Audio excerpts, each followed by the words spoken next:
خانمانی کورد هەر لە کۆنەوە بەهرە و دەسڕەگیری جیاوازیان هەبووە و توانیانە لەو ڕێگەوە خزمەت بە خۆیان بکەن پاشان بە دەوروبەریان. جایەکێک لەو بەهرانە لەو توانایانی کە خانمان هەیەە دوورینی جلوبەرگی تایبەت و جیاوازە. بە تایبەتیش ئێمە بە دیاریکراوی ئەمڕۆ باس لە جلوبەرگی شەرعی و پۆشتاکەین، ئەو جلوبەرگەی کە ئەبێ درێژ بێ و ئەو مەرجانی تیابێ کە لایەنی پیرۆزی ئیسلامدا ئاماژی پێ درراوە، چونکە بگومان جلوبەرگی جۆرا و جۆر هەیە، بەڵام ئەو جلوبەرگی کە خانمانی باڵاپۆش دەیپۆشن جیاوازی و تایبەتمەندی خۆی هەیە، هەر لە دیزاینکردن و هەر لە دوورینەوە پێویستی بە سەلیقە و درومانی جیاواز هەیە. جا خانمێک کە ئێستا ئەتوانین بڵین پرۆژەیەکی هەیە و کارێکی هەیە و بیرۆکێکی هەبووە لە بابەتی درومانیە، ئەمەی کردووە با پیشەیەک بۆ خۆی و ئێستا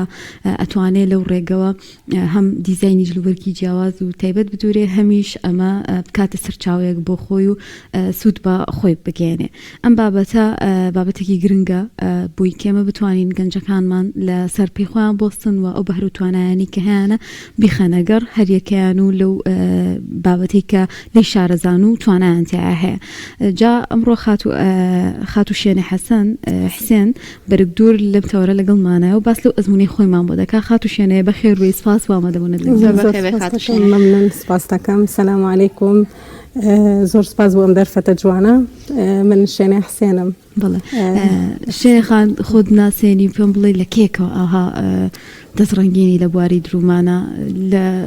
دایکتەوە بۆ ماوەتەوە یان خۆت دەست کرد بەم کارە؟ هەر سەرەتا زۆر سپاس بۆ ئەو دەرفەتە جوانە. من شێنە حسێنم و هەروەها بۆ ئەوەی کە سەرەتای ئیشکردنم چۆن بووە. سەرەتای ئیشکردنم هەر یعنی خولیای مناڵین بۆ بەڕاستی و دایکم مەکینێکی بچووکی بۆ کڕی بووین کە لەگەڵ دوو خوشکی ترمە لە ماڵەوە درومانمان پێ ئەکرد، بەڵام بەهۆی مەکتەبەکەەوە زۆر گرنگیمان پێنەیە بەهۆی خوێندنەوەی واتان کاری لەسەر. بەڵێ دوای ئەوەی کە زەواجم کرد چوومە پێنجوێن تر لەوە یعنی ئەم دەرفەتە هەر دواکەوت بەڕاستی. دوای ئەوە کە هاتمەوە سلێمانی، ماڵم هاتەوە سلێمانی،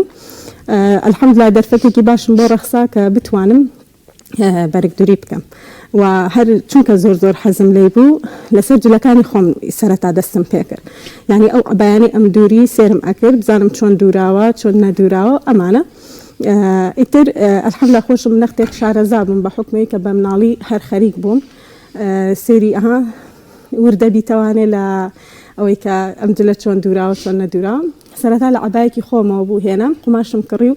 دووریم. دوای ئەوە پورزایەکەم بوو ئەوە دانیشت بووین قسەمانە کرد وتی شوێنێ ئەم کاری ئۆنلاینە ئێستا زۆر باشە، بۆچی پێیجێکدانانەی لە ڕێی ئەوە بێ. ئیتر سەرەتا هەر گەیاندنم هەبوو بۆ ناو سلێمانی. دوای ئەوە کە کۆمپانیا و شت هەبوو وتیان بۆ نایکەی بەگشتی، خەڵک زۆر حەزی لە ئیشەکانتە کە شتەکانم بڵاو ئەکردەوە، خەڵک زۆر حەزی لێ بوو. جا بەڕاستی ئینسان پێش هەموو شتێک کە دەست پێ ئەکات نیەت گرنگە، نیەت زۆر گرنگە. تۆ ئەم شتە بۆچی ئەدووری، ئەم شتە بۆچی یعنی بەرجەستەی ئەەکەیت و ئەتەوێ بڵاو بێتەوانێ. چکە ئەجا سەرەتا ئیشەکەی من هەر حەزم لە جلی شەرعی بوو، جلی تاپۆشرایی بوو و زۆر حەزم لێ بوو. ئینسان کاتێک ئەها ئەخوێنێتەوانەیان ئەخوێنێت سەرەکە لە ئیسلام یعنی سەرچاوەکی زۆر گرنگ و ئابووری بۆ یعنی هەموو کەسێک کە پێغەمبەری خوا صلی الله علیه و سلم لە فەرمودەکانیا باسی ئەکا، یان خەدیجەی خێزانی کە بازرگانێکی زۆر گەورە بووە و منیش زۆر حەزم کرد بەو شێوازە بێت. زۆر باشە. خاتو شێنە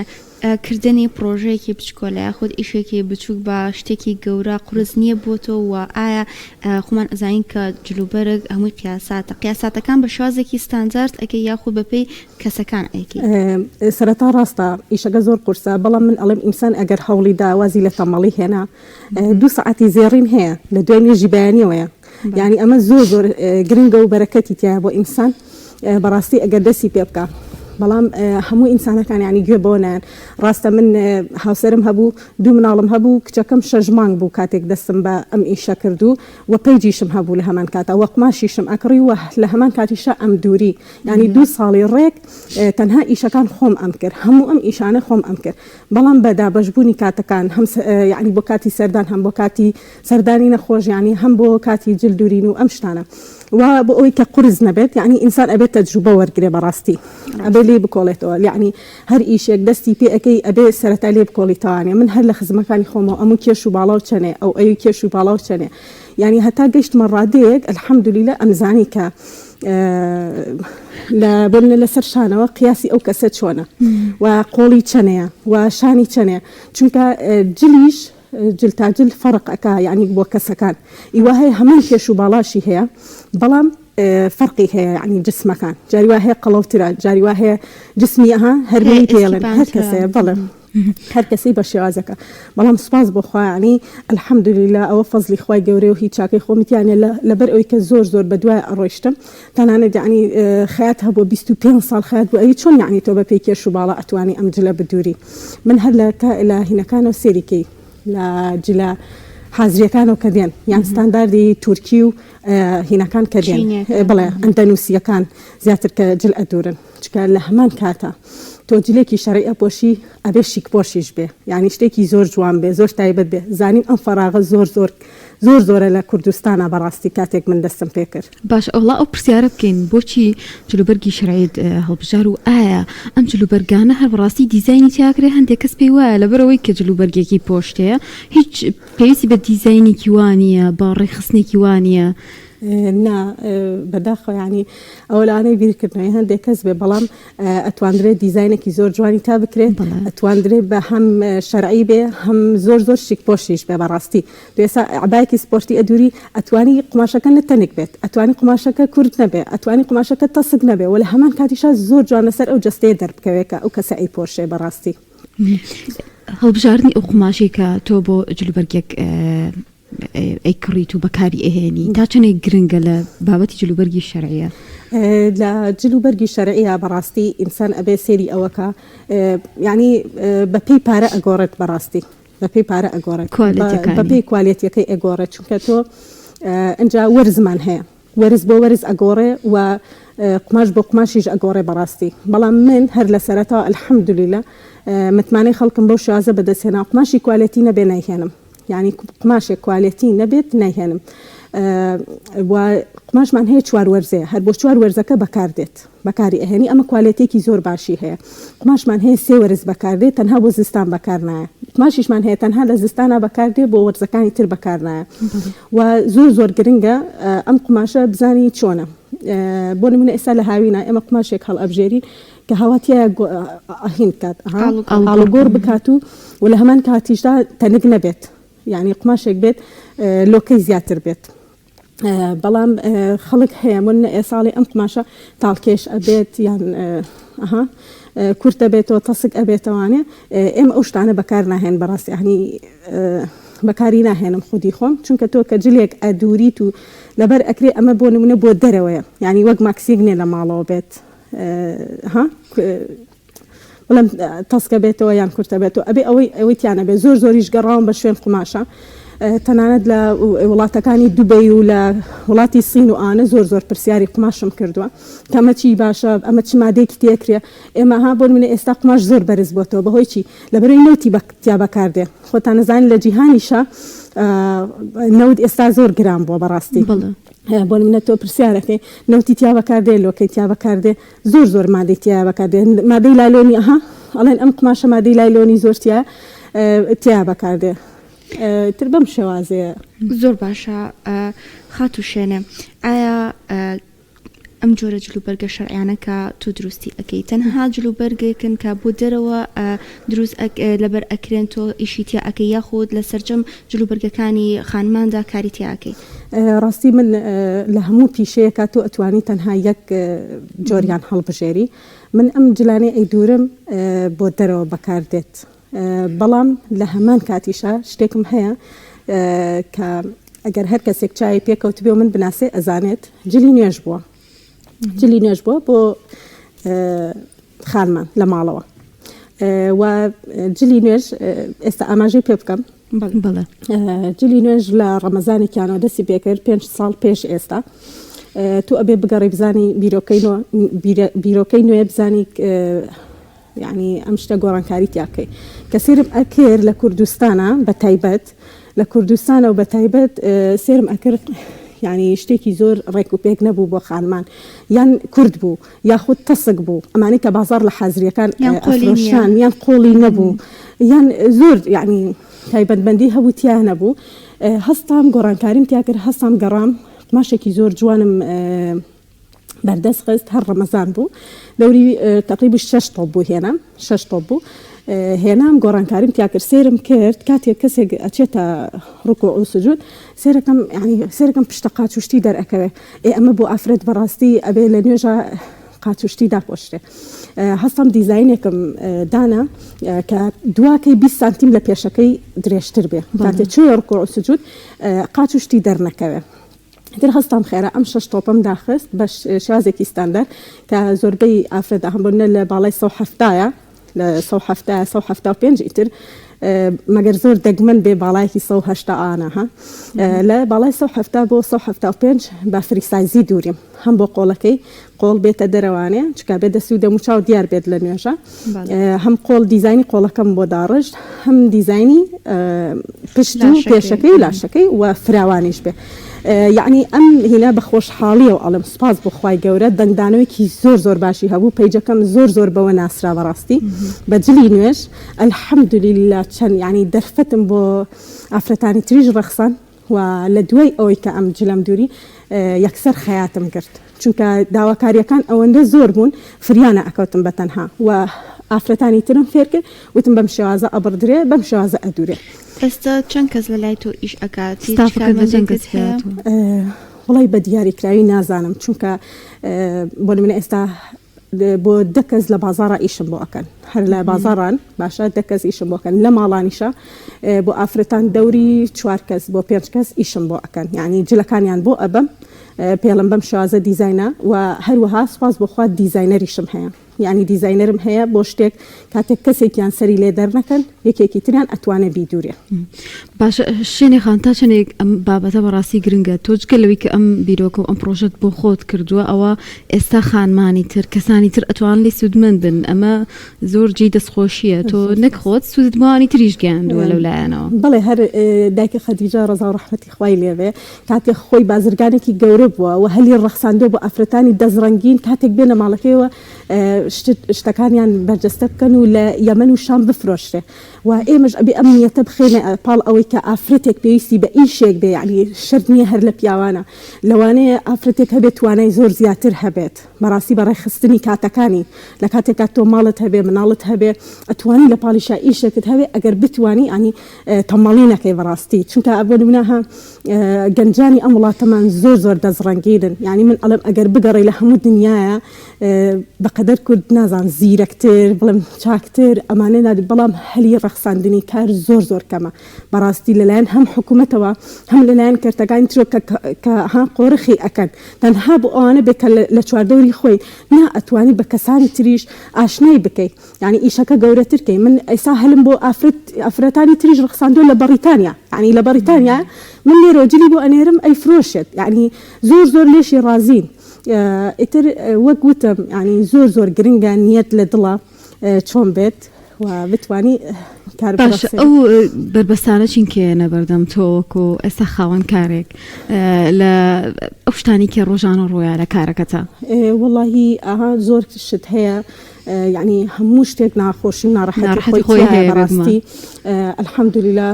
ئەو فەزلی خوایە و هاوسەرم زۆر هاوکارمە یعنی ئەگەر بەتەنیا ئەگەر ئەو هاوکارم نەبێ یان دایک و باوکم بەڕاستی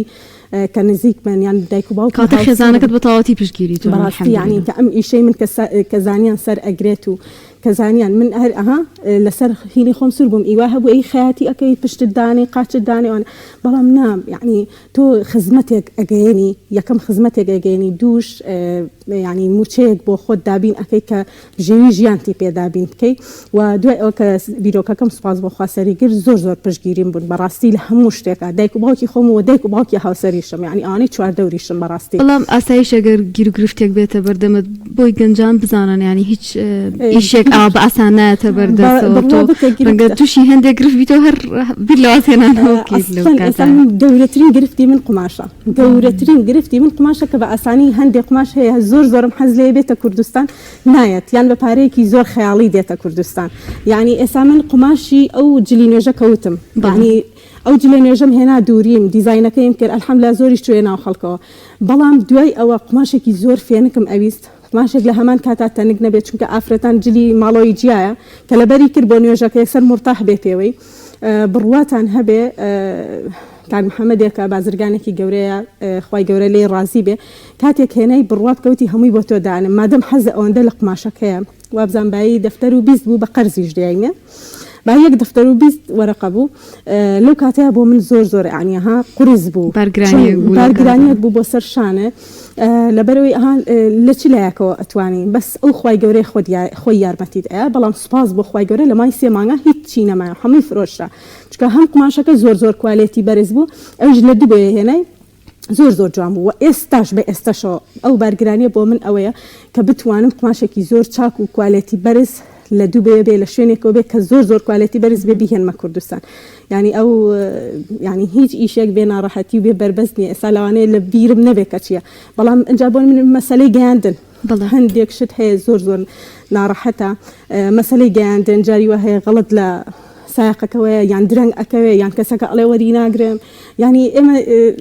هيك لا اشتكان أوي تحمل من زور كما أو يعني جورتين كيشة يعني أفرتي مسلمانش أبي تحملي زور بيت أسابون مناهد براستي متمانو رازقوي زور مهمة من بيش أوي كشتكى بنيرم يكسر ألم بياني أجات دستد ياخد أو يوم تدس سائق إن شاء الله بود أهنه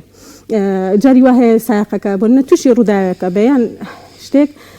ناقات دستي أو جورترينا شكا إشي أونلاينيش براستي زور يعني كشيء زورة بلام إتر أبي لقلي رابي الحمد لله بفيكاتيش أو كيشانة كم أبنوانه بلام جرينجو بردوام بي خاتوشانه لاروی رنگو زیاتر چه رنگی بکارده اندرد لجلی خانمان دابد أو جل شرعانی که ادورن خوی مشتاق من هي بنای ترند دوا بلام گرینگترین شد اوه کاتک جلیک ادوری کاتک ترندیش به بودوی ترند کش بکار بیت باشه و همو رنگک اکرت يعني براستي بلام یک جورترين يعني رنگ بکار بیت رنگی رشا رنگی رش زور بکارده و رنگی کریمی و رنگی صوصی فستقی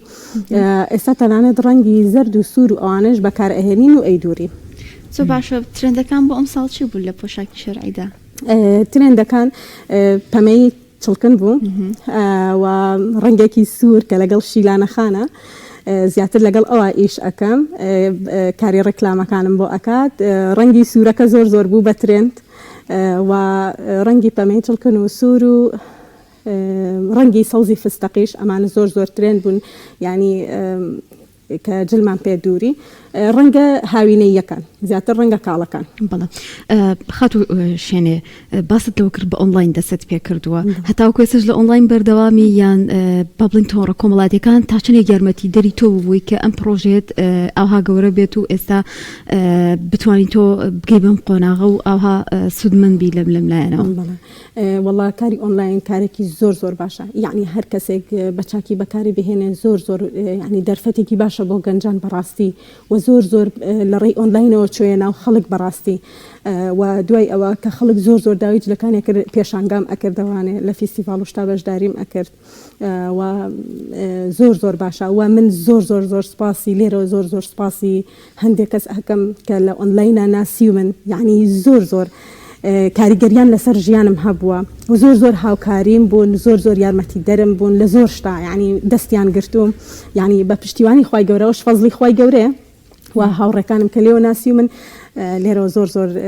سپاسیانەکەم و چاویان ماچ ئینشاڵڵا هەوڵی لە داهاتوە جێگەیەکی تایبەتت هەبێت دوکانێک و بەڵین کارگەیەکت هەبێ بۆ بەرهەمێنانی ئەستاش بڵێم کارگەیەکمان هەیە ینی وەکو کارگەیە لە بازارە ئەگەر نۆ کەس ئیشت بۆ بکە هەر وەکو کارگەیەکە بەڵام زیاتر بەهۆی ئەها سەرقاڵی ژیانەوە بەهۆی مناڵەکان وانێت کە ئەرکێکی زۆر قورسم بەرگرانێکە بۆ دایکی چونکە مناڵەکانم بەڕاستی ئەمان هەر لە خوێندن بەرداوام ساڵ 12 مانگ لە خوێندنان يعني لخوێندنان و هاتو شو ئەکەن ئەوان یەکێکە لە بربەستەکان کە ناتوانم لە دەرەوە دوکاندانم بەڵام ئینشاءالله پشتیوان بەخوای گەورە بە هاوکاری کەسانی تر کە هەل بۆ ئەوانیش بڕەخسێنم حەزم لێە شوێنێک بکەمەوانێ. خاتو شوێنە هەوڵداوە هیچ دیزاینێکی تایبەت هیچ شتێکی تایبەت دوورینێکی تایبەت بە خۆتان هەبێت؟ زۆر کات بە شوێنیا گەڕام بڵێ دیزاین هەبووە کە بۆ نمونە دووریمە و چۆتە ناو خەڵکە و خەڵکیش ئەلحەمدولیلا لەسەر کردێتەوە بە تایبەت لە نوێژەکەم یعنی زۆر شوێنە ناو خەڵکەوانێ و تەنانەت باش شتێکی خۆمتان بۆ باسکەم ئەو کاتە زاواکەمان گەیاندنێکی ئەکرد کارگێکی زۆر گەورە لەم سلێمانیە بەڕاستی من نەمزانێت کە بۆ ئەوەیانە وتی نامەی نردبوو خاتون عزیز نەبێت جلێکی نوێژی فریسایزم بۆ بدورە کە بۆ هەموو جەستە و باڵایەک بێ منیشتم باشە بە سەرچاو دووریم و نردم بە زاواکەمانە وڵا زاواکەمان وتی کاتێکگانەکەم بردووە یەکسەر لی وەرگرتم و زەردەخەنەیەکی کردوانە بیری چۆ پارەکەم باتێ وتم سێرم کرد شەشحە و ئافرەتی تر هاتنە دەرەوە سێری دیزایانی جلە نوێژەکەیانە کرد کە بزانین چۆن دوورەوە چۆن نەدوورەوە ئانە تریتم خاتون ئەو بیری چوو پارەکەم بیتێ یعنی ئەو زۆر شتێکی خۆش بوو کە لەلایەن تۆوە خی گەورە ئەو فەزلە و پێ بە کەسانی تریش لەسەر ئەو جلوبەرگەی کە تۆ ئەی دووری بیدورنەوانی و قازانجێکی باش بکەن. شێنێ خان ئێستا بمانوێ نەمانەوە خانمی تریشان جێگاوشێنی تریشان کە لە باری جلوبەرگی شەرعیە ئیشەکەن هەوڵەتداوە تایبەتمەندیەک بە جلوبەرگەکانی خۆت ببەخشی جیاواز لەو بابەتانی تر کە لە بازاڕا هەیە یان جلی شەرعی تر لە شوێنانی تر هەیە؟ بەڵێ بەڕاستی ئەگەر ئەوانەی کە ئۆنلاینن بمناسن هەوڵم ماوە یعنی پەیوەندی هاوڕێتی و خۆشەویستیش دروستکەم لەگەڵ ئەوانەیە بەڕاستی کە خەیاتن هەوڵم ماوە بیرۆکە لەگەڵ ئەوانیشا بگۆڕمەوانێ و تەنانەت گروپێکم هەبوو هەموو ئەو خەیاتانی کە لە ئۆنلاینە ئیشیان ئەکرد بە تایبەت و کە ئەوانەی کە وەکو منجلی شەرعی ئەدورن کردبوون گروپەکەوە یان ئەگەر داوای هاوکاریان کردا یارمەتیم ئەیان و هەروەها دیزایانی خۆشم هەبوو بە تایبەت دووریمە زەکاتی لێەوە ئەوەش فەزلی خوای گەورەیە یعنی من هیچ کەسێک ڕسقی هیچ کەسێک ناخوا تەنها فەزلی خوایە و هەوڵ و ماندووبوونی خۆتە بەڕاستی و زۆر حەز ئەەکەم هەموو ئافرەتێک بۆ نمونە ئەوەی هەر بەهرەیەکی تایە بەرجەستەی کات چکە هەم سەرمایەداریەک بۆ خۆی ئەکات و سربەخۆ ئەبێ بەڕاستی دووش هاوکاری چواردەوری ئەکا هاوکاری مناڵەکانی ئەکا هاوکاری هاوسەریەکە هاوکاری دایک و باوکی ئەکا یعنی بە هەوڵ و ماندووبوون ئەتوانێ بۆ شێوازە بەدەستی بێنە بەڕاستی. خاتو شوێنە چیت هەیە بۆ گەنجانێک کە خەونێکیان هەیە یاخود دەستڕەنگینێکیان هەیە لە پیشەیەکی بچوو کاماوەتەوە بە ئەوەی گەورەتری بکەن؟ بەڕاستی من زۆر ینی حەز ئەەکەم ئەو گەنجانەی کە بەهرەیەکیان تایە نەک بەهرەیەکیان ئەگەر بەهرەشیان تیانە بێ ینی تۆ ئینسان من پێم وتن لە دوای نوێژی بەیانی و ئەتوانی 2 ساعت تەنها تەرخانکەی بۆ خۆت باشە ئیتر بۆ خوێندنەوەیە بۆ ئەو پیشەیە کە حەز ئەەکەی تایە گەورەی بکەی بۆ ئەوەیە ینی پلانی بۆ دابنی باشە ینی هەوڵ بن ئەو تەمەڵیە واز لێ بێنن چکە بەڕاستی گەنجانی ئێمە لەگەڵ ئەوە شاکە بەهرەدارن تەمەڵن یان بەیانی ئەڵی تااقەتم نی هەستم لەبەرەوەیکی شەو درەنگ ئەخەون شەو درەنگ ئەخەن دوایەوە ناتوانن هەستن بەخوا جاری وە هەبوو من سەعات 2 شەویش خەوت بێتم هەستاوم ئیلا سەعات 6 بێیان حەوت بێ ئەو بەرنامەی کە لە مێشکی خۆما دامناوە جێبەجێم کردووە وتومە ئەمڕۆ ئەبێ ئیشی ئەمڕۆمە خەرسبێ بەم شێوازە یعنی گەنجانیش ئەتوانن هەوڵ بن ئەو بەهرەی هەیەی بڵاوی کاتەوە وە کەسانی تریژ لە بەردەستیا سوودمەند بن یعنی من کاتێک ئەم ئیشەم ئەکرد جلەکانم ئەبر بۆ ماڵەوە بۆ خانمانی تر ئەیان کرد ئەنو ئەی باشە بۆچی بۆ خۆنای دووری هەم قازانج ناتۆ ئەبێ لانی ئەوەش لێک بیتوانێ ئەم کەسەش ئیسفادە لە دەستی تۆکە هەم بۆ دنیا و هەم بۆ قیامەتیش زۆر ئیسفادە هەیە بۆ تۆ. خاتو شوێنێ لە کۆتاییە گەرشتێکما بێ ئەمە خۆشحاڵ بووین بابە دەبوونت لێرە بەناسینی بەڕێستان هیوای سەرکەوتنی زیاتر بۆ خوازی زۆر سپاسدانەکەم مەمنونم و یەکێک لە پرۆژەکانی من کە زۆر حەزم لێ بوو لە کوردستانە جێبەجێ بکەم ئەگەر من ئەم قسەیش بکەم و کەسانی تریژ لە دوێ من یەکسەر دەست پێ بکەن بە دڵنیا و زۆر خۆشحاڵ ئەبم یەکێک لەو شتانە جلی مناڵی مسلمانە بەڕاستی یعنی جلی مناڵی مسلمانە کە زۆر کەمە دیزایانی بۆ نەکراوە لە کوردستانە یاخود بۆ هەر کەسێکیش بێ ئیوا هەیە مناڵ جستەی مناڵ نەرم و ناسکە گوناح ئەم قۆڵ کورتانیان بۆ ئەکەن بەڕاستی لە کاتی هاوینە هەمووی ئەسووتێت ئەم قۆڵە ئەسووتێت ئەم پێستا وەک خۆی نامێنێتەوە جلی قۆڵ درێژمان زۆر کەمە جلی پۆشتەمان زۆر کەمە بە تایبەت بۆ کچان زۆر کەمە و زۆر حەزەکەم ئینشاءالله ئەو پرۆژێش بخەمە بازاڕەوە کە جلێکی زۆر تایبەت و شیک بێ بۆ مناڵ. لێرەشەوە ئەگەر ناوی پیجەکەت بڵێ بۆ ئەوەی ئەگەرێکی من پیجی بەرگدوری ئەوینم باشە بۆ ئەوین خۆ ناوشێنێ ناوی کچەکەت ناوی کچەکەم زۆر خۆش ئەویست لەبەرەوەی لە 6 مانگیە بوو کاتێک من دەستم کرد بەم ئیشا یەکسەر بە ناوی کچەکەم و دامنا بەرگدوری ئەوین زۆر سپاس بۆ دەرفەتی بەڕێزیشتان مەمنون کە بانگەشتان کردم و هەڵەتان پێ بەخشن. سپاس بۆ شوێنە حسێن بەرگدور کە لەم تۆرە لەگەڵمانە بێ.